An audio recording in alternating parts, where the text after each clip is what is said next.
Good morning and welcome. I'm Philippa Haynes of Insight 101. And I'm Mark Lee of Bookmark Lee. Welcome to the Haynes 57th episode of the Accountant Success Secrets podcast. Normally, Mark and I are interviewing an accountant or a bookkeeper who is doing great things, has years of experience, and whose story can inspire and encourage other accountants and bookkeepers around the UK.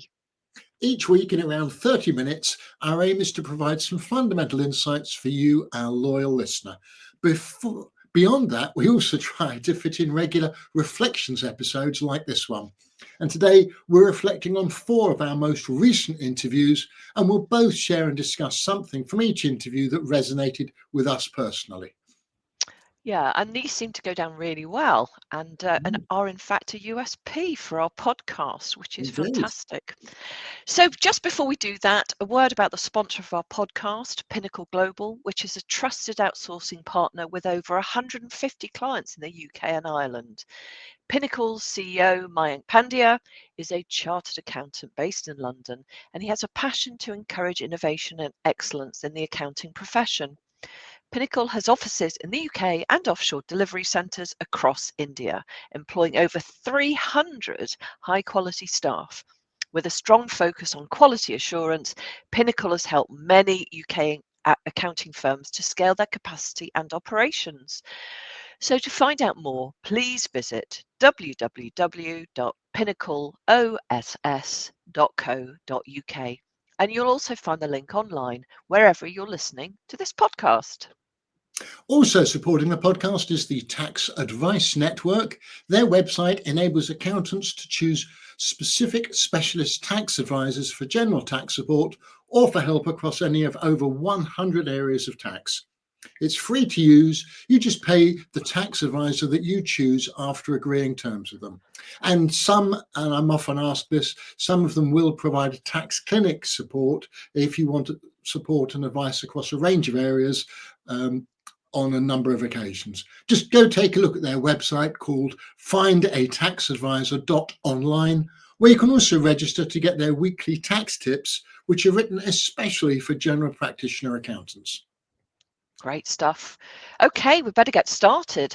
So for our first reflection today, we're going back to episode 53 and Adam Clegg, who started Swift Accountancy in Ashford, Kent in 2020. Do you want to start, Mark? Yeah, well, I remember Adam was a big fan of that legendary E-Myth book by Michael Gerber. And Adam explained that he puts Gerber's advice into practice. And he's doing that by transitioning from being the practice owner, who's also the technician, and who was also doing all the day-to-day compliance work. And Adam was keen to focus on being more of the business owner who establishes systems and ensures these are working so he can be more removed and doing less client work himself. And that also came up in our interview with Sam Gooding, which we'll come to later. And I think the point about Adam's approach here is it's something that is clearly advocated and recommended by some coaches and mentors for accountants to almost transition away from running your own practice, or rather to transition into only running your practice and not doing very much client work. And I must admit, I don't think any of the accountants that I've mentored sort of tick that box. They all want to be better at running their practice, but they also want to be doing some of the work themselves, even when they've grown a team. And I think that's quite different from the route that Adam is looking to move to. What about you, Philippa? What stood out for you? Yeah, it was an interesting chat. I really enjoyed it. And you're right, Adam, I think he realizes where he adds value and where he doesn't. So that was quite interesting. But I liked Adam's, he was just very straightforward and direct and basically said that he wants local clients. And so Yeah. he does local networking. He's not interested in a global reach. And I think that's absolutely fine. You have to Mm. be really clear about what works for you and what doesn't, and then apply that directly to your marketing or just the way that you sort of put yourself out there. So he's obviously doing a lot of networking locally and enjoys that, Yeah. and seems to be very good at it. And if it ain't broke, I would say don't fix it.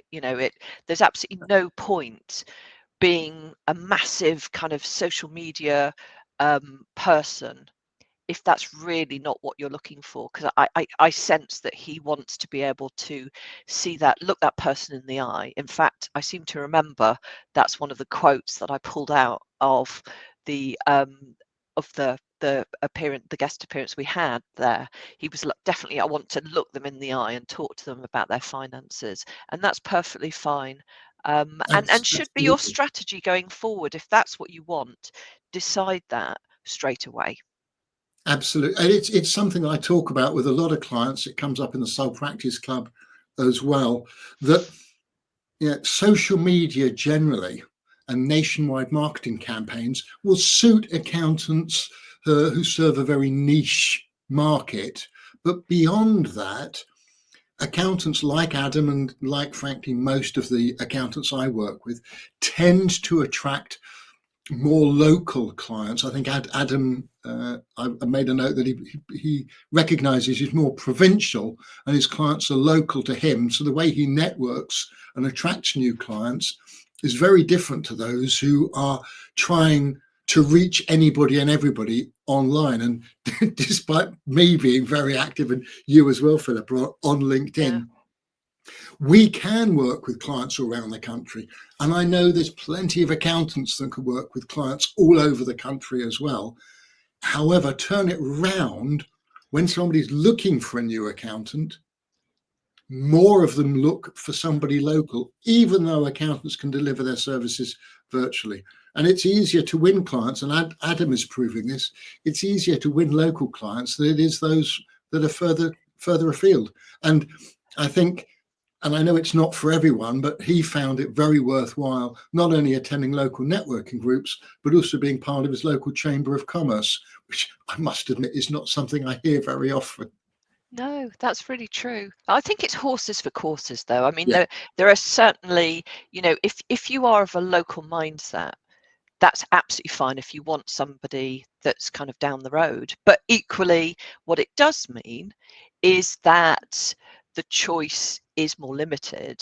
Obviously, if you go online, and certainly with LinkedIn, there's a whole raft of different types of accountants and bookkeepers that you can choose, and you get to know them, you get to know their personality and how they do things.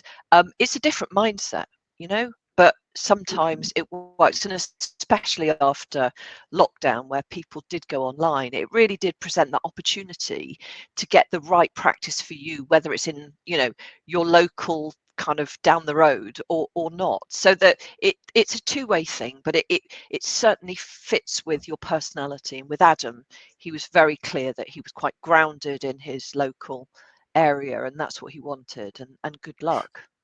yeah, absolutely. We should move on to Yeah. our 54th episode. We interviewed Isobel Chaplin, who back in 2019 started IJC Finance based in Colchester and Essex. She had a fascinating background, didn't she? Yeah, and I suppose I'm always looking at the big picture or the person, and relying on you, Mark, to ask all of those kind of industry specific questions. And so I'm listening out for something that makes somebody unusual. And Isobel, I think when she started talking about doing makeup sales and being online and kind of doing that for quite a long time, I was fascinated by that. And she did admit to both of us. I'm not even sure whether she talked about it did she talk about it on the episode itself or before? I think it was on the episode as well, but she Yeah, did go into detail and say actually it was one of the best things that happened to her, because it really helped her to promote herself and to feel comfortable online, because she'd done a lot of YouTube videos, that's and just developed the ability and the art to talk to people on screen. that's So right. that was Yeah, go on. sorry. She'd said, she'd really developed her sales skills being a direct sales rep for a makeup, fragrance, and skincare products company. And she'd That's it. realized that in those makeup videos that she produced, she had to be authentically herself. And I understand that, for women, showing sort of a plain face and then applying the makeup or whatever. You have to be authentic and willing to be open and honest. And she said that experience, I think this is what you just said, essentially, she brings that same honesty and conviction to her role in practice. And also, that's also led her to willingly admit to clients when she doesn't know something. And she was very clear that honesty really, she feels, has improved her client relationships. Yeah. That's really good. It's a great point, that is. And I think one of the things about being comfortable in front of the camera is obviously you're comfortable with people generally. And if you're wanting to work and build a relationship and incorporate advisory, that horrible word, but actually that part where you're talking to your client and working out what they need and sort of talking them through, actually it's a really useful thing to be able to do, I think. And being able to explain things easily as well is Yeah, a really good skill. it's really important. And whilst Isobel's never been a client of mine, she talked about the value of the coaching that she's had and how it's helped her it's helped keep her in check and develop the skills that she needs going forwards. And apparently, despite her success to date, she still faces the issue of not recognizing her own worth.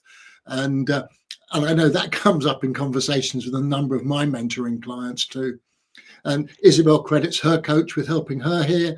And I've certainly had clients thanking me for helping them to feel better about themselves and to appreciate their own worth and value, even if they have the odd client that lets them down. And to be fair, you and I have done that for each other as well, I think. Yeah. I mean, it's a real problem for everybody, I think, if they're really honest about feeling confident all the time. And one of the reasons I do what I do and support accountants and bookkeepers is so that they do understand their value and their worth, and they do understand what they represent and how they bring something different. In many ways, it's a conversation starter for them. It's the ability to explain how they're different versus somebody else. And sometimes it's that question that somebody asks that completely knocks you sideways. Whereas, if you do actually have an answer and you have something interesting to say, it makes a big difference. Very So, much so. And yeah. it's a point I frequently make.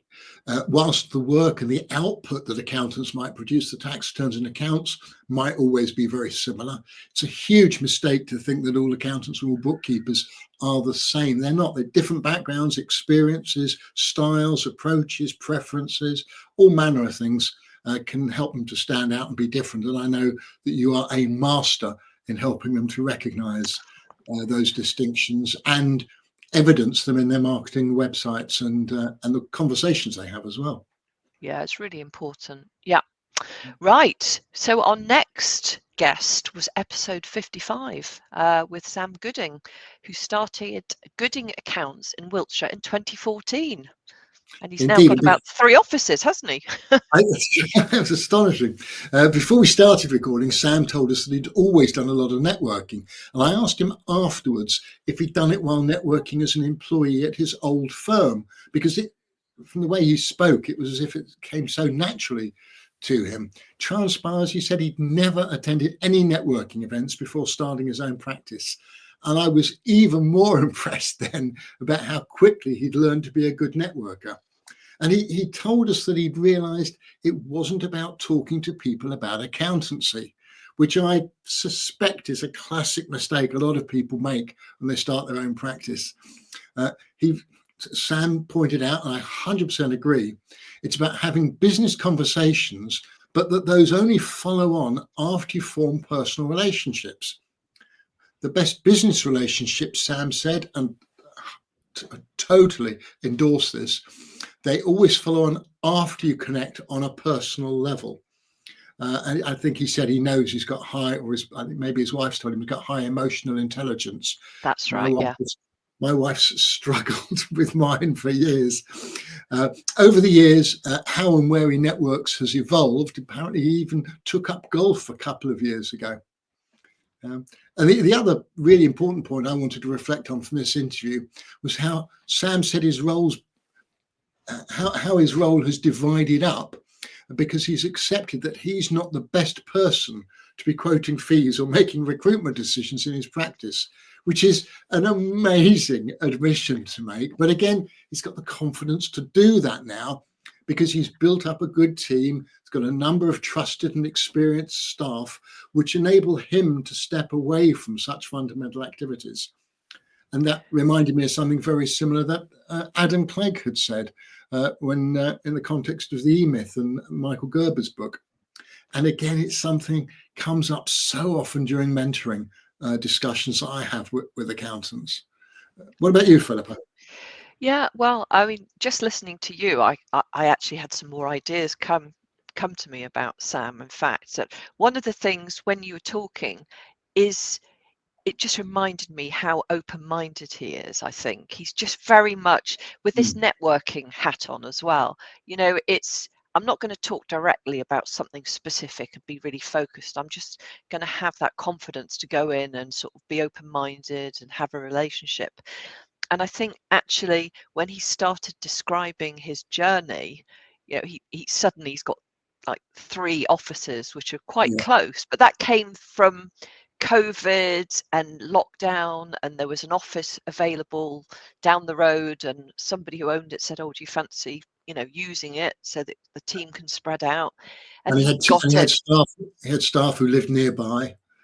That's right. And then, you know, within kind of a few months, he'd got, you know, 2 and then 3 offices. But it seems that, you know, I'm not saying that he's not strategic because I think he is, but he does embrace things and just see opportunity. That's that openness, I think. And the thing I actually wrote about him was this hub for apprentices. I thought that was really smart. Yeah, Where he's actually set up one of the offices is specifically for the apprentices, and they have people there from the team who kind of are teaching them ongoing, but it's a little unit of its own. And I thought that was just super smart.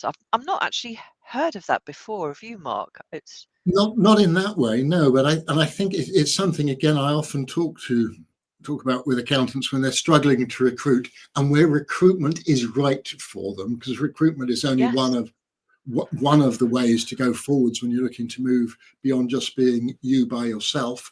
Quick sidebar, doing a masterclass at Accountex next month, talking about how to go from being just you to being more than just you. And I may well reflect on that conversation when I run that masterclass.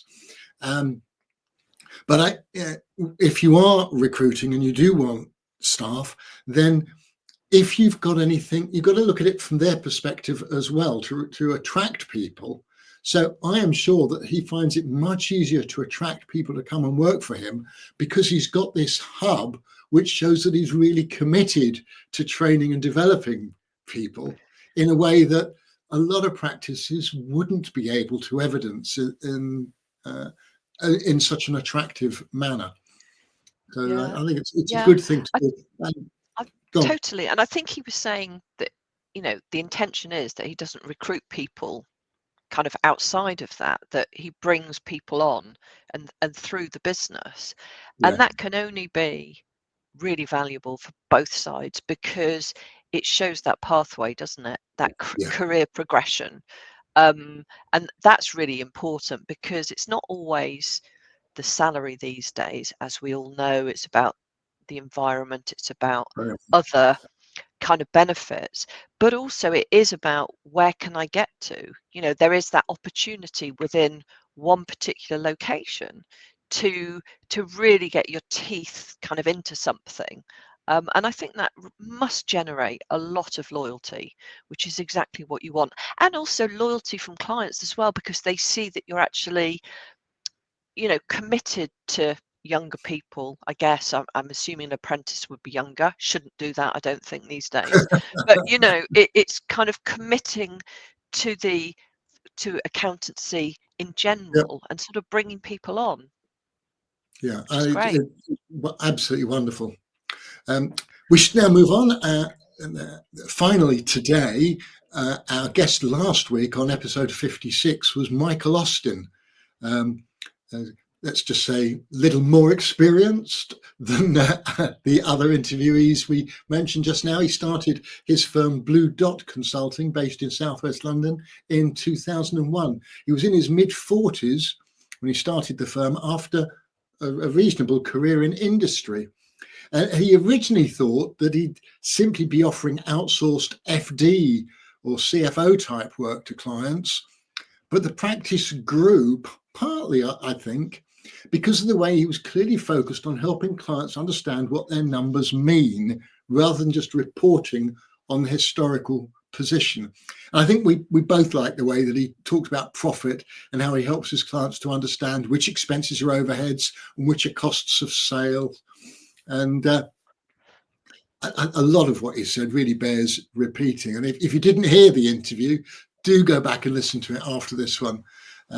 Before I mention a couple of points that I'm especially keen to stress, what do you want to remind listeners of, Philippa? Well, I think he was quite a character, wasn't he? And I Yeah. did like his reference to some movies that really described kind of pricing. One of them, wasn't it? I can't remember which they were, I'll but mention it in a minute. Yeah. yeah, you mentioned that. But for me, I, I felt very at home talking to Michael because of my own experience within industry. I could see that he'd really experienced a lot outside of kind of the accounting profession. And I'm not Mm. saying that's good. It makes him different, which is what I'm kind of always talking about. And you mentioned some of what he does, but I think it's kind of easy to say, oh, well, we sit down with the business owner and see what the metrics are, whatever. But from his case, he will literally go into the office, I'm assuming, and sit down and go through the whole workings of the business from the operations and really have a deep dive into that because he'll understand from his previous kind of life, whether it's retail or whatever. There's operational and there's marketing, and he'll have that real kind of in-depth but also broad brush experience of the business, and it's that he brings to his clients which really resonated for me. Yeah, very much so. And the other members of his team have all worked in industry, commerce as well. And I so, excuse me. I remember that there was an affinity between the two of you because you both worked on sort of the client side and are now Yeah, advisors to clients, and that just clearly gives you such a different perspective. And in fact, I remember when I had a serious role in quite a large charity. And it was the first time I was sitting on the other side of the table when audit firms came to pitch to us, audit firms and investment advisors as well. And I yeah, remember the first time I sat on the other side of the table, and I thought, if only I had had this experience in the yeah, days when I was in practice and I was pitching for work, I would have pitched so differently and I suspect more successfully as well. It's just that experience you get from being on the other side of the table is invaluable.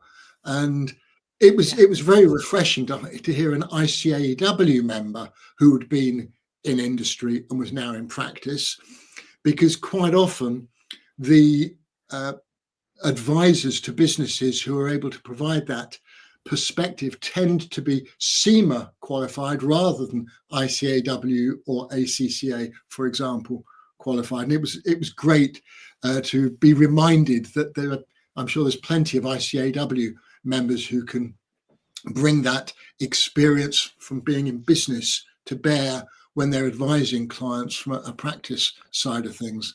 If you ever get the opportunity to get the to be in business or working in a finance team or as a finance director in business, and it will pay dividends if you then move into practice and want to be giving advice to businesses and having conversations with those finance directors, if you don't have the experience yourself, to understand what they want and need and value, rather than just assuming on the back of your accountancy training and your time in practice. I think it's probably well worthwhile.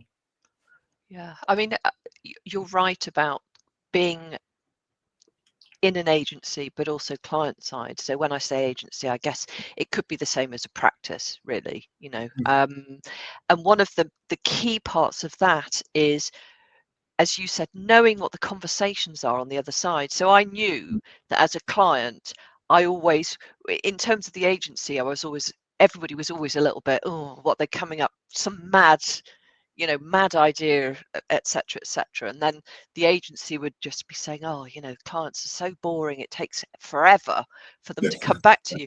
But it's almost like the day-to-day stuff, which is the important part. Once you've got in their heads and understand what their day is like, then you can understand if they're not coming back to you quickly, or if they say something like that. You can you've lived in their shoes. So to give you an example, I was working client side actually at the time, but I had an agency guy come and sort of have some work experience, and he was like, oh, I hate it here, it's so boring, we go into these meetings and nothing's agreed, and we go. And I said, but that is an insight in itself. That these people are spending their days in meetings, and they're going to come out, nothing's agreed, they'll go back to their desk, and it will happen the next day and the next day and the next day. And that's why you don't get your answer quickly as the agency, because they can never make that decision. And at which point he had a bit of a light bulb moment. I said, you've got to look at everything. Every niggle is something which is a learning for you to take back to the other side. So it's very useful, I think. Totally. And that reminds me, I had a new mentoring client who booked a call last week and then changed it. And I said, that's fine. She apologized. She had to change it. Pressure of work last week. And it was only on Thursday afternoon I realized that she'd switched it to Easter Monday afternoon. So I sent her a message and said, I'm very happy to do it Easter Monday afternoon, but you may have missed the fact that it was Easter. And I didn't hear back from her. And I said to my wife, I'm going to have to be around for this. It's important. It's a new client. I said, she may yet see my message and cancel it. And indeed, she saw the message, I think, on Sunday and sent me an apology that she'd missed the fact it was Monday and she booked in for later this week. I knew that she was very busy with client work leading up to Easter. And I could completely understand how a message from her new mentor ahead of the first full meeting wasn't going to be a top priority for her. And that either she'd see it over the weekend or on Monday, or we'd have the meeting on Monday afternoon. It didn't matter. I wasn't judging her for it. And I think that's the big difference that all of us in practice, and I'm now a supplier to those in practice, we have to try to avoid judging clients who are incredibly busy and have other priorities beyond those that are most important to us.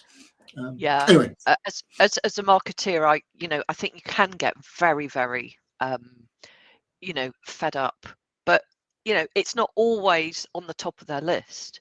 And no. you have to build that relationship with them so that they understand how important it is. So yeah, you're right. I remember Michael had a never again list, which reminded you of Lorraine. I love that. Lorraine, yeah. She was on episode 3 and she had a no list. And yeah, Michael's never again list is collated the factors, features and characteristics of clients he's had in the past and he doesn't want to have ever again, and he makes sure his team know they want to avoid as well. And just quickly before we finish, he mentioned the film Maverick, and he used the analogy of the character Brett Maverick, played by Mel Gibson in the 1994 film. And when Brett first sits down at the poker table, I watched the clip afterwards. Did you? Oh, well done. He announces that he'll lose for at least an hour before he starts to win. And the point that I think Michael was making is that it takes time to work out how to get your fees right, because you used it as an analogy with setting fees. You're going to make mistakes. Learn from those experiences and learn from those early mistakes so you can avoid repeating them in the future. And I have to say, given the number of such conversations I have with mentoring clients, almost all of whom have a degree of experience before they engage me, that challenge regarding pricing your services, particularly advisory services, never goes away. You've reminded me of a post that I wrote today actually on LinkedIn based on a conversation I had with a client yesterday about doing their website and looking at their services pages and whether you include pricing and not or not, and then how much detail you put in, because there were sort of bundles and all kinds of things coming out, and at which point I was like, think about really clearly what are your core offers and what your core services, and then what are going to be your campaigns or your special offers that will come monthly, quarterly, whatever it is. You just don't want to bombard people with all of that information. So be really, really clear about what you offer, and then sprinkle it with some fairy dust later on. It's all about ensuring that the people you want to get in touch will get in touch with you, and potentially also that you put off those who are not looking to pay anything like the fees that you charge, so you don't waste time with them. Yeah, exactly. That was a good one to finish on, I think, Yeah. because time has flown by again and we need to wrap things up. Indeed, we'll be back to our normal interview format next week, and then there'll be another reflections session like this in a few weeks' time. Yeah, and please contact either myself or Mark if you'd like to be interviewed for a future podcast in June or July, I think it is now. And also, if there's somebody you'd like to recommend we interview, then we'd be delighted to hear from you and try and get them on, because there's so much insight information to share. Indeed. You'll find all the interviews and episodes we've mentioned on LinkedIn, YouTube, Spotify, and on Apple Podcasts. If you feel we deserve it, please give us a 5-star review on Apple Podcasts to help us reach an even wider audience. Please also let us have your feedback and share the love online too. Yeah, just before we finish up, our thanks again to the sponsor of this episode, Pinnacle Global Group, your trusted outsourcing partner. Do check out their website and let their CEO, Mayank, know you heard about Pinnacle Global on the Accountant Success Secrets podcast. And thanks too to the Tax Advice Network, the easiest way for accountants to reach specialist tax advisors. Remember, there's no charge for using the website findataxadvisor.online, where you can also register to try their weekly tax tips written especially for general practitioner accountants. And Philippa, let's quickly share our contact details in the traditional way. How can listeners find out more about you and Insight 101? So you'll find me on LinkedIn, but also on my website, insight101.co.uk. So I support accountants and bookkeepers to stand out so that they can create a brand story and great marketing, including their website, which is where it all really matters. We want to attract and inspire their ideal client, ensuring that they build a really successful future with the leads that they actually want. It's all about building value. And I hope some of the information that we share on this podcast really reveals how we do that. Mark, how about you? Well, Tell us a online little bit everywhere. about. Thanks. I'm Bookmark Lee. Even the business card is a bookmark. And on LinkedIn, Bookmark Lee, bookmarklee.co.uk website. Most of the accountants I support have been running their own practice for a while without co-directors or partners. They've reached the stage where they may be a bit frustrated, isolated. They want a decent sounding board to help them feel more confident as regards their plans, challenges, and key decisions. And I love hearing my clients tell me how much better motivated or excited they feel after our one-to-one conversations. One client tells me that it's a highlight of his month. And given that he's paying me good money, he's not telling me that because I need to hear it. It's clearly a genuine feeling. And other other accountants are just happy with the support and collaboration that I encourage through the online Sole Practice Club. And I'm always happy to have an initial conversation with no obligation, no strings, and no pushy sales techniques. I don't need to do that. I just want to help and support accountants. And I wish they wouldn't put me on a pedestal and think that they can't phone me, which does happen occasionally, which is sad. It's disappointing. It's very flattering, but it's not necessary. In any event, I'd encourage you please to reach out, connect with both Philippa and me on LinkedIn, and please follow the podcast pages on LinkedIn and on Facebook. Yes. Yeah, and you'll find us at Countex this coming month, where you'll find out that we're not scary. Because Absolutely. We are running 2 masterclasses, all based on this fantastic podcast. We've got the stories and the insights, and we'll be weaving that into 2 really good sessions. Anyway, that's it. We are done. We'll be back next week with episode 58 and our next interviewee, Harriet Formby. I'm looking forward to it. Many thanks, Philippa, as ever. And until next time on the Accountant's Success Secrets podcast, or anywhere else we might meet online or in real life, bye-bye for now. Bye.